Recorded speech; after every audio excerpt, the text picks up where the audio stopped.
We don't claim to be so wise, but God is wise, His Word is wise to instruct us.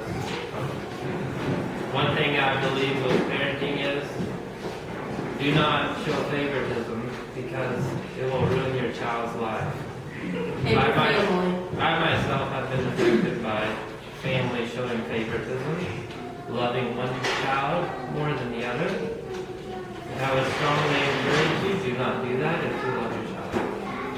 So try to remember that, even if you tend to feel like you're starting to favor one child over the other, pray that God will help you not do that. Also, do not be selfish. No matter how busy you are and how important you feel like the things are that are going on in your life, take time for your child and have patience and love, which God can help give that to you.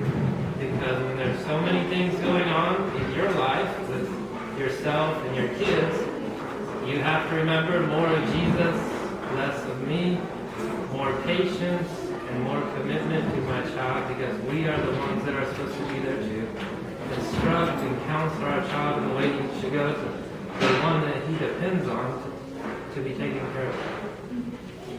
So that's two things that were on my mind: is patience, don't be selfish, and don't show favoritism between however many children you have, because children see that, marriages see that, and it is destructive to the family.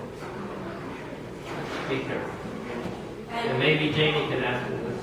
The one thing that I thought of, since you are in America, an American way is always just wanting your child to be the most popular, to have on the highest brand of clothes, to be, in the most things at school, all these things. But those things don't matter. That is not what you should strive for as a parent, is for your child just to be all of that. Because in the end, when they grow up and, they're gone from home and they're an adult, those things don't matter. Those things aren't even remembered anymore. The main thing is worrying about your child, who they are on the inside, that you're really teaching them to value the right things and not just always be worried about being the most popular or being the prettiest or being, the star of the football team or this or that, but really raising them to be the person that you want them to be as an adult. Because that's really our job right now, is to raise them up and then let them take off and fly. And we hope that at that time, when they're to take off and be on their own, that they're going to be somebody that we're really proud of. And more importantly, that the Lord is really proud of.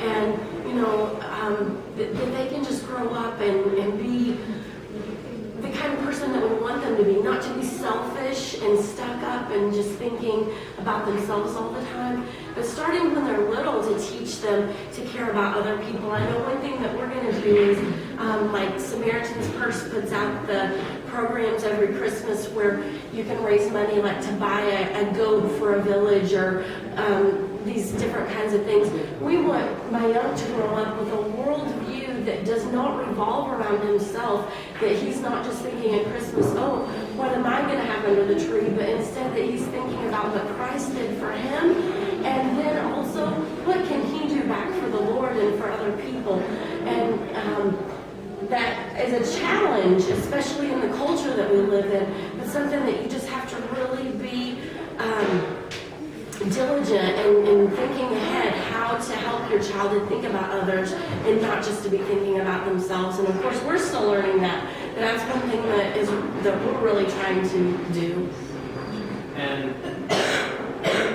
next, first God, but second as parents, teach your child that security, that you'll always be there as a mom and dad, to love him, to pray with him, to care about what he's going through. That when he grows up, whatever he's going through, that he can always come back home.